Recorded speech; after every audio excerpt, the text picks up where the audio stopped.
ሊድ ባይ ኤግዛምፕል የሚባለው አባባል ትክክለኛ ለኤንዞ ፈርናንዴዝ እጅግ የሚገርም ትክክለኛ ካፒቴን በቃ የሆነ ያስብላል። ቼልሲን ወደ አውሮፓ ሻምፒዮንስ ሊግ እናሳልፋሉ። ያንን ሀሳባቸውን መድረክ ላይ ነበር ያወጡት፣ ተግባራዊ አድርገው በጣም የሚገርም ቼልሲን ባለቀ ሰዓት ላይ እንግዲህ 10ኛ ከነበረበት መጥቶ 5ኛ ደረጃ እንዲጨርስ የተደረገበት መንገድ እጅግ የሚገርም። ስለዚህ ቼልሲ አስፈሪ ቲም የለምና ረጅም ርቀት ይጓዛል የሚል እምነት ላይ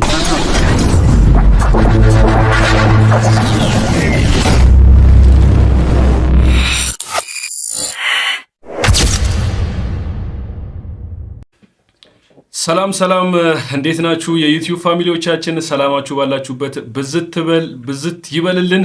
የንስር ስፖርት የትንተና ክፍል ባልደረባ ጂሚና እንደዚሁም እኔ የንስር ስፖርት ኮሜንታተር ዘነበው ብሸት ዛሬ እንግዲህ ያለፉትን የትላንት የእንግሊዝ ፕሪሚየር ሊግ የጨዋታ ውጤቶችን እንደዚሁም ዛሬ የሚደረጉትን ተጠባቂ ጨዋታዎች እንደዚሁም ደግሞ ነገም የሚደረጉትን ጨዋታዎች ከጨዋታው በፊት ምን ተፈጠረ፣ ምንስ የሚፈጠሩ ነገሮች አሉ፣ የእንግሊዝ ፕሪሚየር ሊግስ በቀጣዩ በዘንድሮ 2025-26 የውድድር ዘመን ማን ሻምፒዮን ሊሆን ይችላል የሚለውን የጨዋታ ውጤቶችን እንደዚሁም የተፈጠሩ ሁነቶችን ከዚህ ሰዓት ጀምሮ አድማጭ ተመልካቾቻችን ወደ እናንተ የምናደርስ ይሆናል።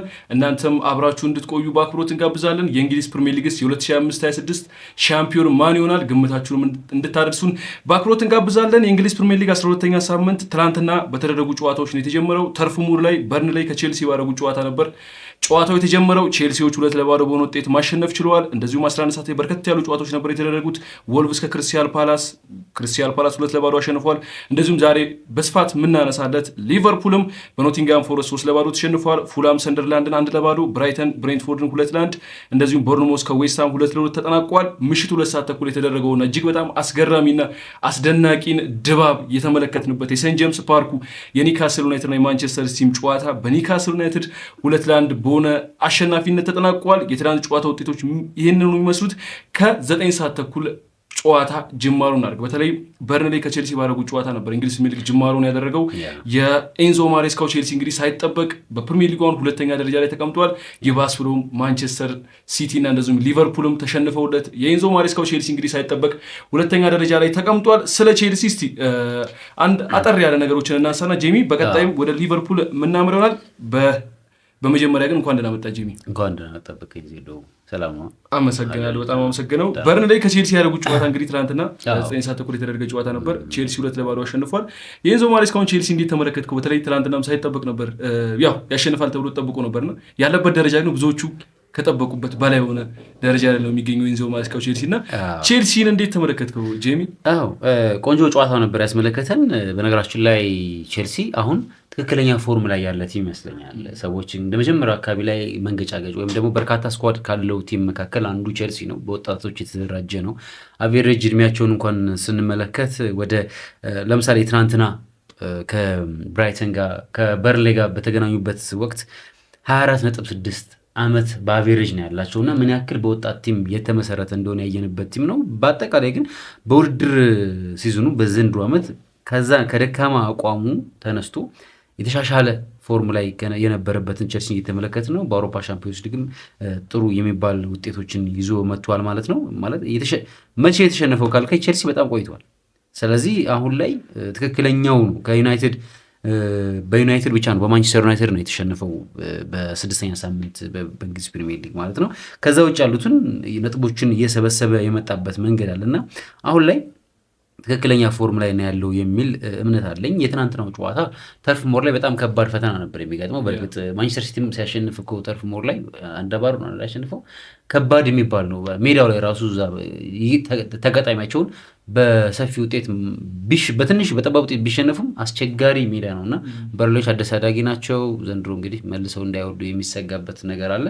ቼልሲ ግን ካለው ስኳድ አንጻር እንዲሁም ደግሞ ኤንዞ ማሬስካ የተጫዋች ማኔጅመንቱን እንዲሁም ደግሞ አዳዲስ ጉዳቶች ካላስተናገዱበት በስተቀር የነደላፕ ምናምን መጎዳት ካልሆነ በስተቀር በርካታ ስኳዶች አሉትና ያንን በአግባቡ የተጠቀመ ነው የሚል እምነት አለኝ። ችግሩ አሁን የተከላካይ ስፍራ ካልሆነ በስተቀር እና አጥቂዎች ላይም የመንገጫገጭ ነገር አለ ፎርም ወይም ደግሞ በትክክል ስኳዳቸውን በአግባቡ ያለመጠቀም ችግር ካልሆነ በስተቀር እንደ ቼልሲ አስፈሪ ቲም የለም እና ረጅም ርቀት ይጓዛል የሚል እምነት አለ። የትናንትናው ጨዋታ ላይ ጥሩ እንቅስቃሴ ሲያስመለክት የነበረው አንዳንዴ ምን እንጠብቃለን መሰለህ ሊድ ባይ ኤግዛምፕል የሚባለው አባባል ትክክለኛ ለኤንዞ ፈርናንዴዝ እጅግ የሚገርም ትክክለኛ ካፒቴን በቃ የእውነት ያስብላል እና ፔድሮ ኔቶም ወልቭሶች አሁን ለዛሬው ውድቀታቸው ፕሪሚየር ሊጉ 20ኛ ላይ ደረጃ ነው የሚገኙት። የፔድሮ ኔቶ መልቀቅ ከወልቭስ ለቼልሲ ትልቅ ጥቅም ነው የሰጠውና ምናልባት ወልቭስን ጎድቶታል። ትናንትና 2 ጎሎችን ማስቆጥረዋል። በእንቅስቃሴ ረገድ የተሻለ ፐርፎርም አድርገው ነበረ። ባለሜዳዎቹም ጥሩ ተፎካካሪ ነበሩ። በርንሌዎች እንግዲህ ላለመውረድ ነው የሚጫወቱት ትልቅ ቶርናመንት ወይም ደግሞ በሚድ ቴብል ላይ የመጨረስ ካልሆነ ደግሞ ላይክ አለመውረድ ሰርቫይቭ ማድረግ ነው። ይሄ ነው የመጀመሪያ ስራቸው፣ በፕሪሚየር ሊጉ መቆየት ነው። ቼልሲ ግን ብዙ ነገር ይጠበቅበታል። ለምንድን ነው ብዙ ነገር የሚጠበቅበት? አንደኛ ብዙ ኢንቨስትመንት ያደረገ ቲም ነው።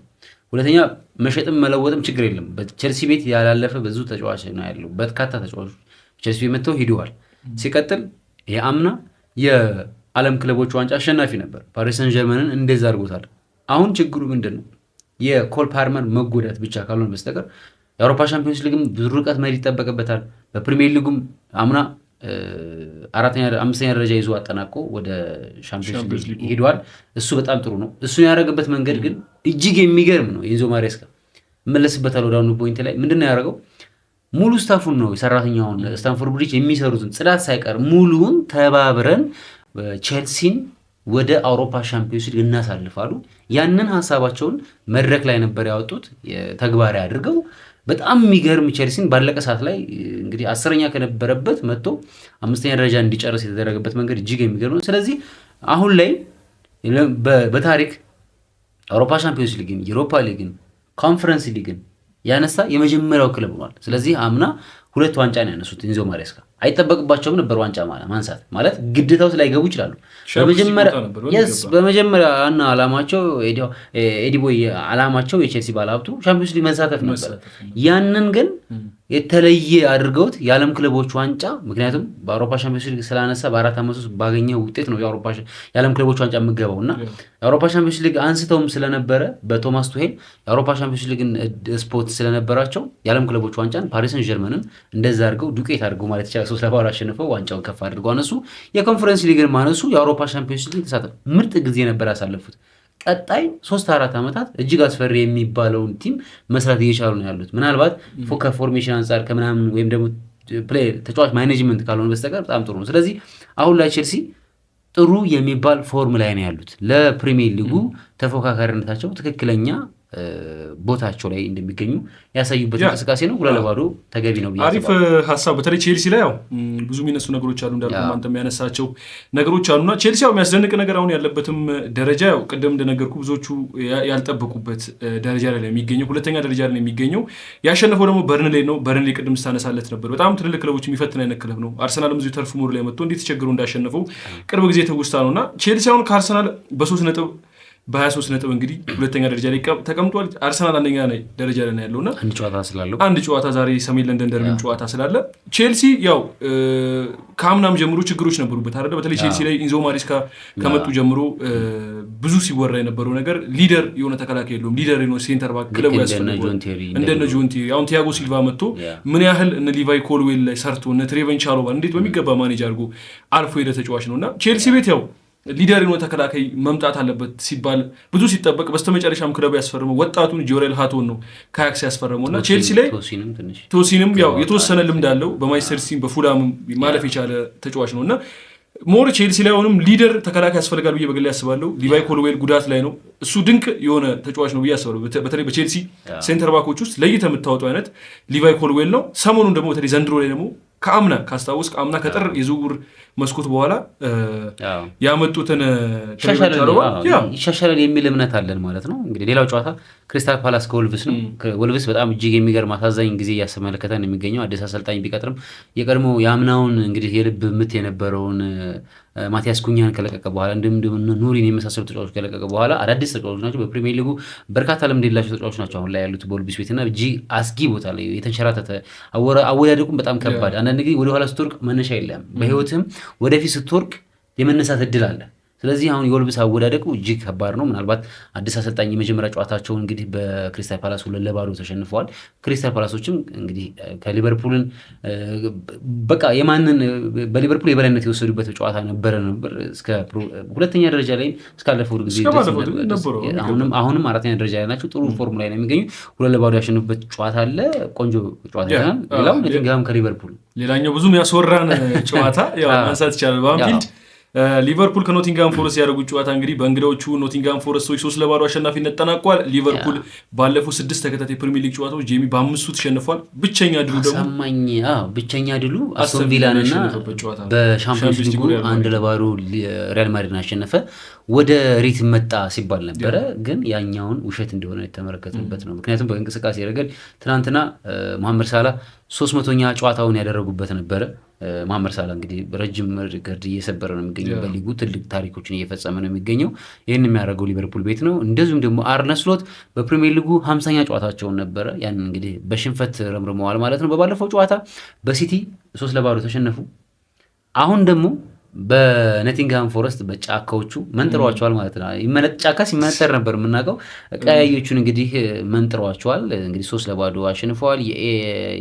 በተለይ ደግሞ የኖቲንግሃም ፎረስት አሰልጣኝ ሾንዳይ በጣም ጥሩ የሚባል ክለቦችን የቀድሞ በርንሌይን እናውቃለን። በሳቸው ስር ምን አይነት ተከላካይ ቡድን እንደሚሰሩ እሱን አይተናል። ኤቨርተን ቤት በነበሩበት ጊዜ በጣም ወጋሚ ቲም አስመልክተውናል። አሁንም እንግዲህ ኖቲንግሃም ፎረስት ቤት ከመጡ በኋላ ለማትረፍ ትክክለኛ ውሳኔ ነው። ይሄም እጅግ ጥሩ የሚያስብል ውጤት ነው ያገኙት። ሊቨርፑሎች ግን አርነ ስሎት ትናንትናም በጋዜጣዊ መግለጫ ላይ ሙሉን የሽንፈት በኃላፊነት እኔ ራሴ ወስዳለሁ ብለዋል። በእርግጥም ልክ ነው።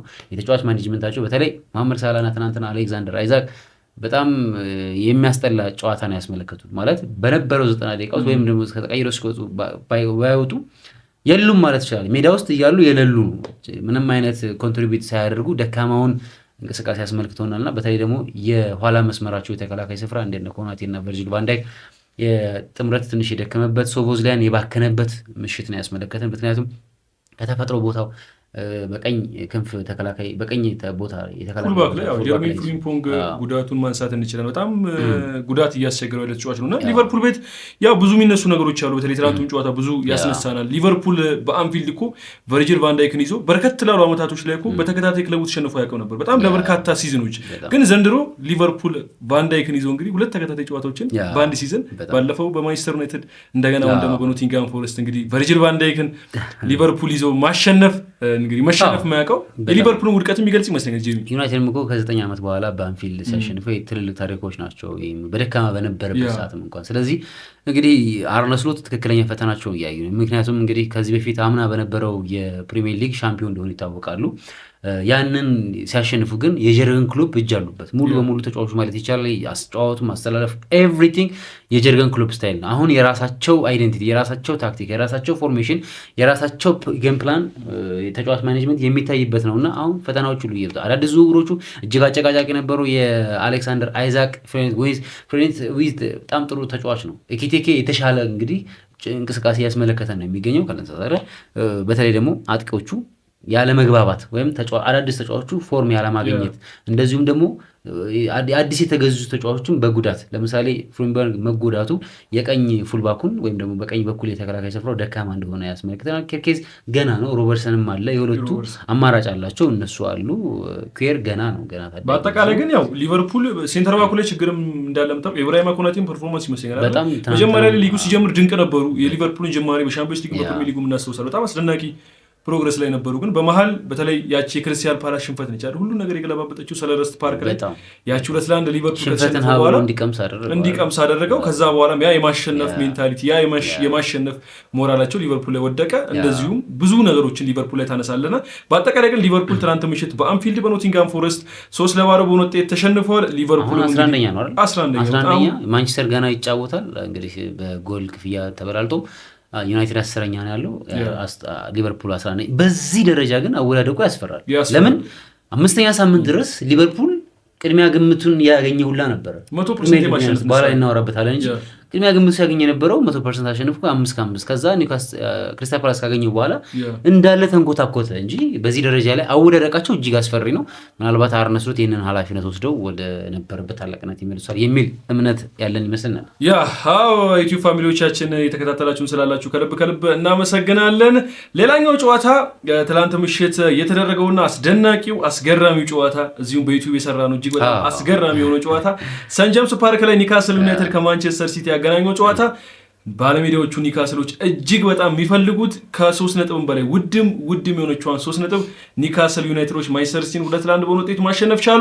ሃርቬ ባርነስ ሁለቱንም ጎሎች ለኒውካስል አስቆጠረ። ለማንቸስተር ሲቲ ደግሞ ሮበን ዲያዝ ነበር ጎሏን ማስቆጠር የቻለው። የትላንቱ ይህ አስገራሚ የሆነውን ጨዋታ ጄሚ እስቲ ባጭሩ ናስ በጣም የሚያስገርም ጨዋታ ነበር። ደርቢ ራሱ ልክ ነው፣ ተጠባቂ ጨዋታ ነው።